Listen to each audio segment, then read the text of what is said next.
Hey, it's Cindy Wobbe, and I'm back with round two on the Japanese glass fishing float.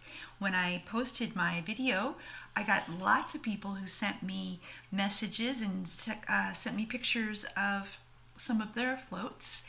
And some of my friends, James and Liz Matthews, even brought in a couple examples for me, and I really appreciate that. I wanted to just come on real quick and do an update and kind of expand your knowledge of the little tutorial I did the other day. I alluded to this in my video yesterday that these existed, but now I have proof for you. Remember yesterday I mentioned that some of the floats look like little rolling pins? Well, here they are. This is exactly what they look like. And they're blown freeform, and they've got the little sealing button down on the end here.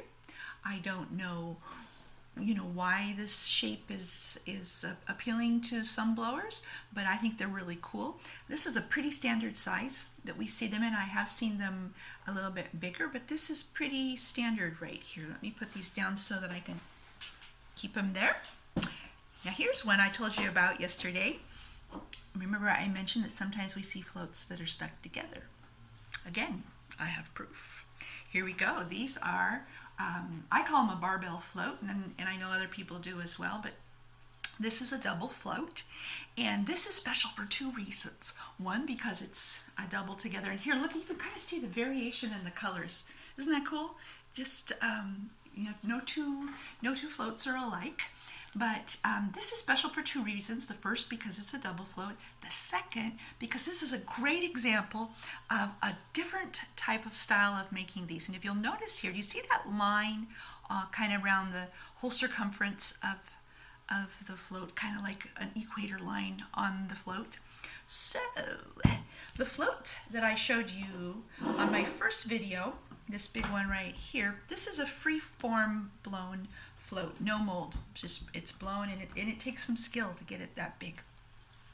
So these floats here were blown into a two-part wooden mold, and they would take and carve it out, and it would be cut in two, and there'd be a hole at the end, and they'd be stuck together, and they would blow directly into the mold and then create a uniform size for their floats. And this seam right here is where those two halves of the mold would come together, and that seam would imprint on the glass. Sometimes, if you look closely, you can see little knife markings, they just look like scrapes on the glass, and those are the actual carving marks on the inside of that wooden float. So they would blow two floats the same size, and then they would make one big sealing button and pop them together.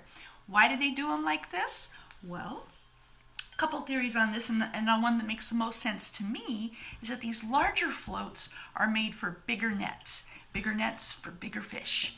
And they took a lot of skill, and oftentimes there was a failure in the blowing. And so to speed up production and not require quite so much skill level, they devised a process for having blowing floats into the wooden molds and having uniformity of size, and then they would meld them together to give it the same weight and stability as these big floats, but they were a whole lot easier to produce. Here's another little one that's got the same thing. You can kind of just pick it up there. It's got a mold mark all the way around the edge. This is probably the size that we see the most of, and these were made for smaller, finer nets and smaller fish like ling cod.